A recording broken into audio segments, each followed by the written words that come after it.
Coming up on WMCT News, an eventful city council meeting draws eyes. A city official tells us about municipal government, and a change in local media landscape. All this and more on WMCT News.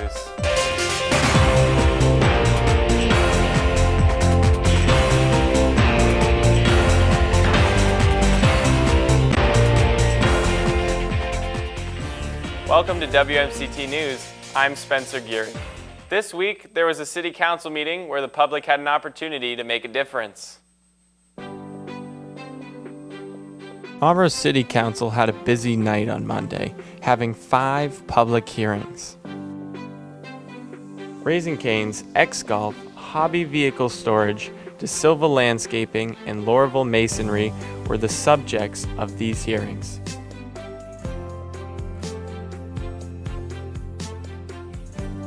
Each had many questions from councilors, and some had positive notes from residents. Every hearing ended exactly the same, being sent to Urban Affairs for further discussion. For WMCT News, I'm Spencer Geary. Now we go to Katrina, who has the scoop on local newspapers. See how the digital age has affected Marlboro's papers. Whereas many local newspapers over the last 2 decades have shut down, leaving news deserts across the country, Marlboro's local paper, Community Advocate, remains strong after 40 years of publishing. We sat down with the paper's publisher and managing editor to learn about the ins and outs of running a community newspaper in the digital age. Community Advocate got founded by my family as the Community Advertiser, which was like a shopper's guide newspaper back in the 70s. I took it over in '84 and have been publishing since, so that's like 37 years at this point.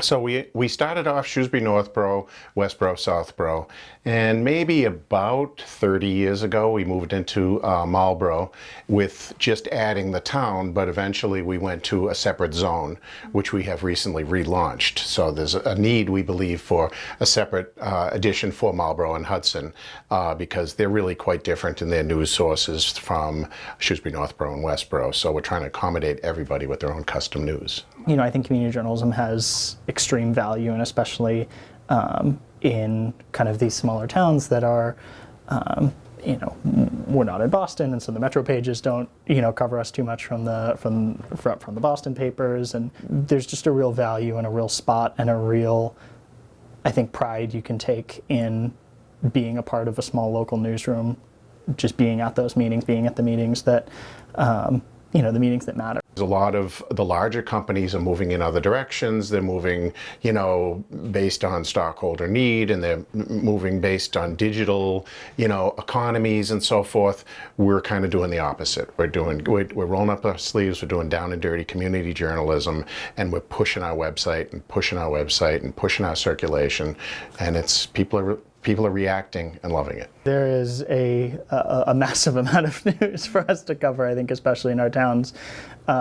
You know, that's definitely probably one of the hardest parts of the job, is looking at, you know, our layout team or production team tells us at the end of each week how much, you know, space the specific page length of our paper that week, and you look at your rundown of what you have that you either have already kind of collected from writers or are still kind of chasing down, and you have to kind of sit back and go, wow, how do I make this all fit? I think it's our towns are vibrant, our communities are vibrant, full of people doing really amazing things, and then likewise, the government part of our reporting is, you know, full of stories and full of, you know, housing developments or issues or concerns that people have, or, you know, or new initiatives or new bylaws. You know, everything under the sun. I think there's a whole lot to cover. In the news business, you can get kind of an ivory tower situation where you're just sending content out, but we're so embedded in all the communities with the chambers of commerce, with the mayor's office, with Rotary, with,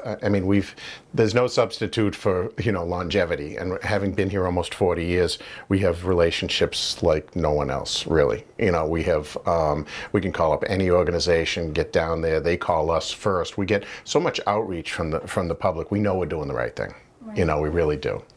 Thursday, July 29th, Marlboro's longest-running paper, the Marlboro Enterprise, and its merger, the Hudson Sun, are closing their doors after being in business since 1889. Similarly, the Main Street Journal's own Jim Asher announced last week that the journal released its final publication, stating, "All good things must come to an end." After this week, Community Advocate will be the only newspaper covering Marlboro and Hudson news. You know, I have to say it brings us no joy to see publications leaving, especially ones with such heritage. You know, it's a loss for the community. It's a loss for journalism. It's not good. It's not good. Bagdon and Annelman attest that a large part of the Advocate's survival is due to the continued faith and support from the community who truly value the trusted journalism from their local paper. We still have some people that have been advertising with us over 30 years. We have people that just started up 2 weeks ago. And, it's been, when I look back over old copies of the paper, I see a lot of friends. I see a lot of people who've come and gone. I've seen a lot of people who've retired. And I see a lot of people who've morphed and are still fighting it out and have morphed right along as we've morphed and changed, and adapted. I think very often we see ourselves, talking to people who may not have been able to speak to a reporter yet about this project they're doing, or we're talking to someone in city government or town government about some initiative that they're trying to get off the ground, or some project they're trying to publicize, and people don't really understand that. I think there's really huge value to be that voice communicating between individuals in the community at large. We are very committed as an independent company to service the needs that remain out in these communities. There's many times that we'll be the only people covering certain meetings, and it's like, well, if we're not covering it, who's covering it? It's kind of crazy to even think of such a thing, because 20 years ago we'd be sitting there next to the daily, the weekly, and now it's just us. Newspapers have taken a hard hit in the last 30 years as advertisers have shifted to digital mediums like Facebook and Google, severely cutting newspapers' revenue. And social media has pulled audiences' attention away from their local news outlets and toward short bursts of content. Community Advocate has continued to adapt to these changes while still maintaining a strong readership for their print publication.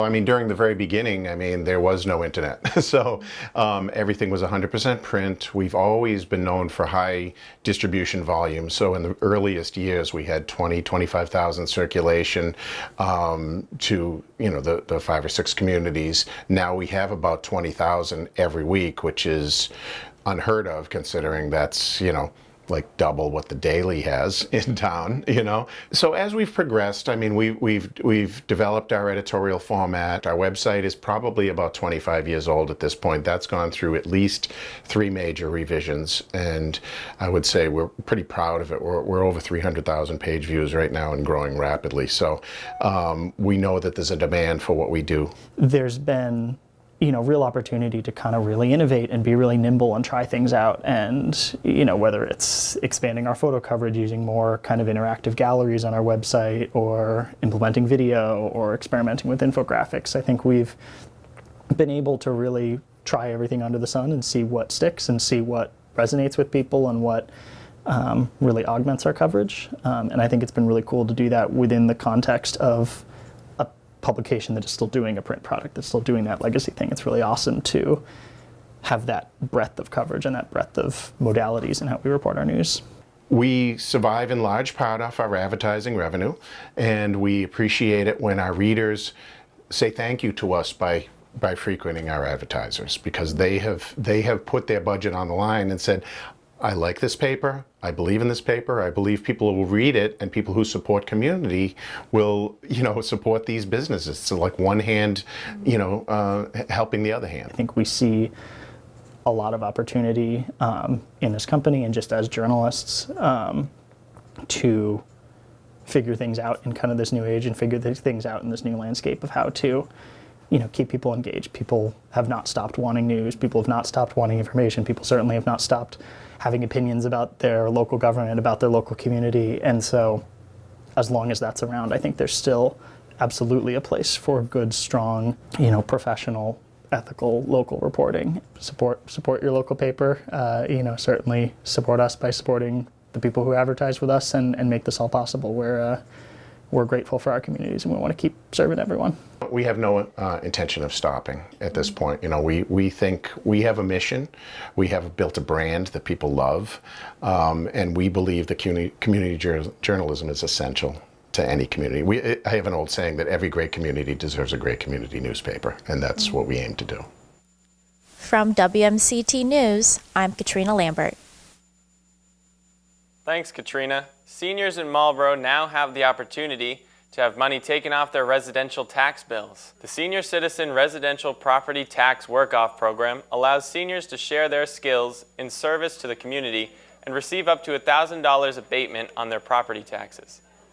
To receive the abatement, seniors will take on jobs in various departments across the city. The program runs from September 7th to the December 3rd.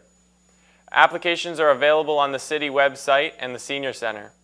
The deadline to submit an application is August 19th. For more information, call 508-485-6492.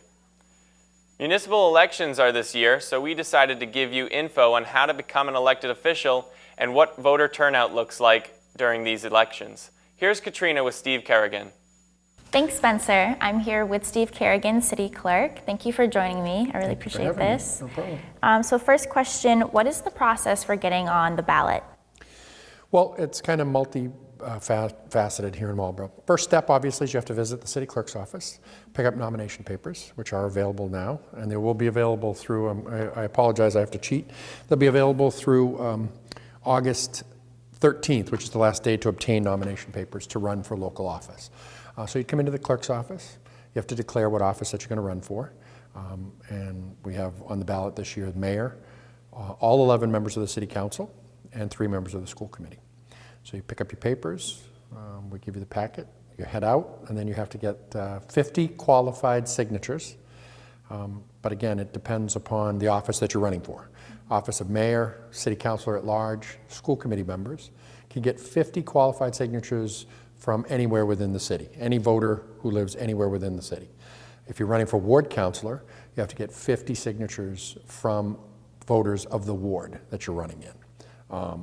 And then the process after that is you return them to the city clerk's office. We certify that you have sufficient signatures. Once we've certified that you have sufficient signatures, you can make the decision if you want to turn them over and become an official candidate. Once you turn them over to the clerk's office, your name will then be placed on the ballot, unless you choose to withdraw, which you do have the option to withdraw prior to the ballots being printed. But Neat. So who is eligible to run for a city official office? Sure. Any registered voter within the city of Marlboro. So you can be as young as 18 and register to vote. Once you register to vote, you are eligible to run for municipal office, whatever office you would like to run for. There's no age restrictions, and that really doesn't happen until you get into more federal office for Congress and U.S. Senator and President, things like that. But here in the city, anybody can run at any age. Okay. Yeah, interesting. Yeah. What are the deadlines coming up for the municipal elections? Sure. So as I said, and again, I apologize for cheating, but Friday, August 13th is the last, at 5 o'clock is the last day to obtain nomination papers. So that's the last day that you can come in and pick up nomination papers. You would then, the next date is August 17th. You would have to have those papers back to the city clerk's office to be certified, to see if you have sufficient signatures. So you could wait up until that Friday, and then you have just a couple of days to go out and get your 50 signatures.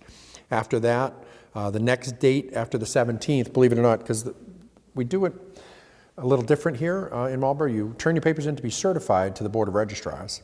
Once they're certified, you come and pick them up, and most candidates will immediately turn them back over to our office, but you have the option of picking up your papers and taking them, and you can leave City Hall and go home and discuss with your family and friends if you really want to do this, once you know that you have sufficient signatures to get on the ballot.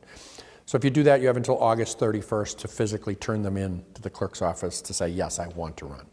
Once the 31st date passes, once the 13th passes, no one else can get nomination papers, but any papers that are still outstanding, people still have dates to get them back to us to be certified. And then any certified papers after the 17th that people have picked up, they still have another couple of weeks to decide if they really want to run. So we really don't know if there's going to be any contested races until at least after the 31st of August. And then, as I said, after that, there's a couple of dates that You can withdraw your candidacy if you choose to withdraw your candidacy. There's a form that you have to file with our office stating that you want to withdraw, but that very rarely happens. And then the next dates after that are just election day. October 5th would be the preliminary election if needed. And again, we won't know if we need it until after everyone is filed. And it's based on the number of candidates for particular offices. 3 candidates for mayor, it would trigger a citywide preliminary. 9 candidates for councilor at large would trigger a preliminary citywide. And then 3 candidates for any of the ward races would trigger just a ward preliminary, just in that particular section of the city. And then the next date after that, after we clear the hurdle of the preliminary if needed in October, the next big date is November 2nd, which is the city's general election. What % of Marlboro registered voters participate in their elections? So the last election, which was in 2019, we had 25% turnout for the local election. For the state elections, which are in the even years, and for example in 2022 we will have a gubernatorial election. Those generally garner about 50% of the voters that come out and vote. And then the presidential elections, which we just had in 2020, we see about 80% of the voters come out and vote in a presidential election. So I'd love to see that number climb for the municipal election, because if we have, we've seen in my tenure here in the last 9 years, we've seen it as low as 11% for a municipal election to 25 was one of the highest we've seen in the last 10 years. 2011 we saw about just shy of 30%. But I'd like to see it turn around again. Several years ago, and in the 60s, 70s, and even into the 80s, we used to see 50, 60, 70% turnout for a local election. But those numbers have kind of dropped off. So I'm cautiously optimistic and hopeful that people will continue to come out and vote. Right. Yeah. Thank you. You answered all of my questions. Is there anything else you'd like to add? No. Just make sure you come out and vote. On October 5th if required, and Tuesday, November 2nd. And if you have any questions, please feel free to contact our office. We're always there to help. Awesome. Thank you. Thank you for sitting down with me. I appreciate No problem. that. I'm very, very glad to have spent the time with you. I appreciate it very much.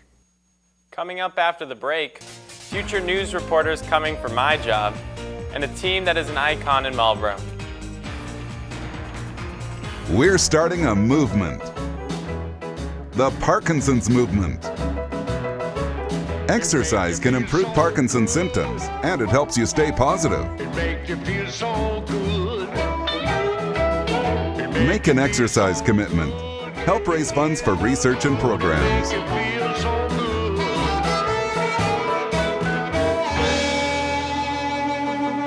good. Join the movement at parkinson.bc.ca.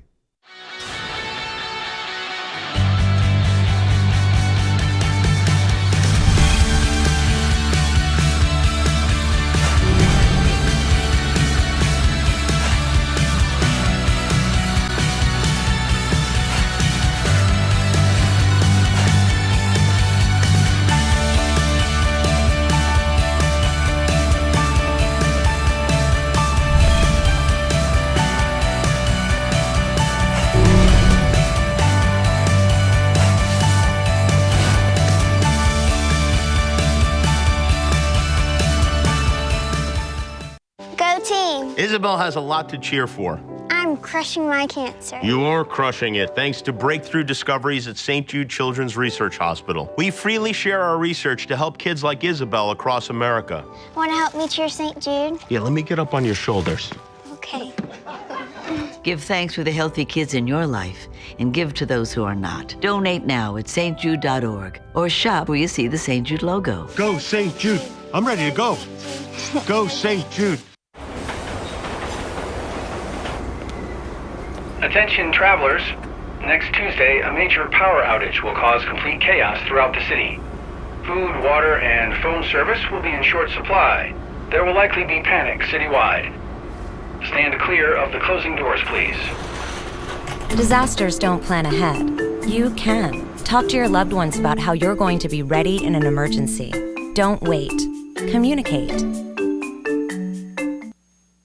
Welcome back. Last week we told you about the Shamrocks going into the weekend against the New Milford Fire. We are happy to report in a tight game of 13-12, the Shamrocks have continued their undefeated 3-0 win streak alive. They posted this video after the game.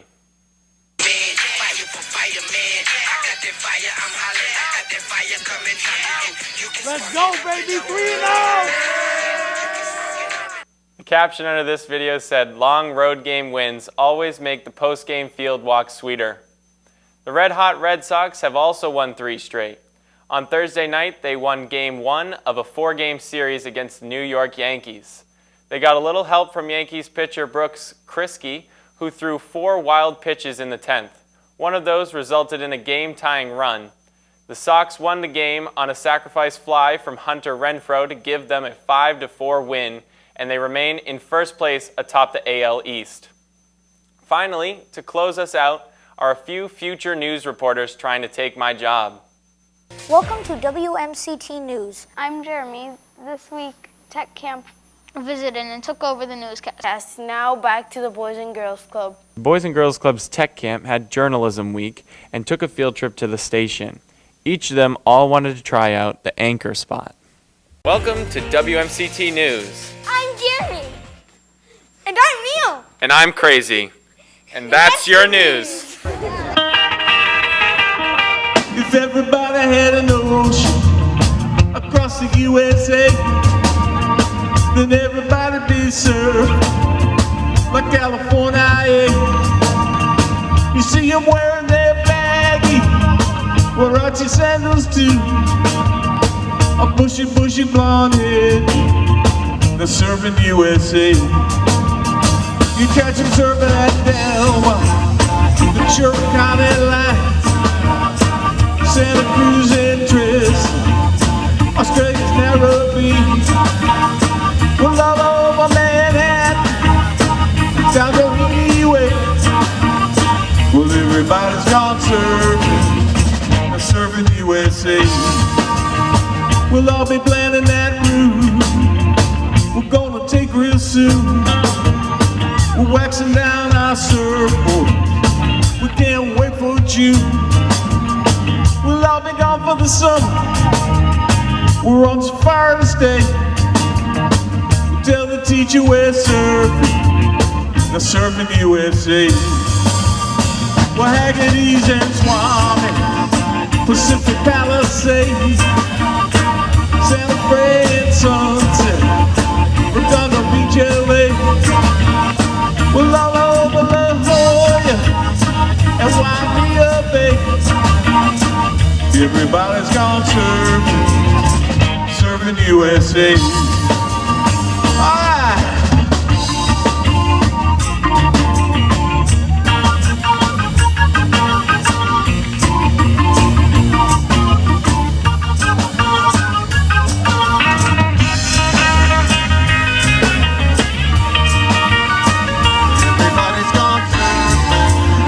They're serving USA. Well, everybody's gone serving USA. Said everybody's gone surfing USA.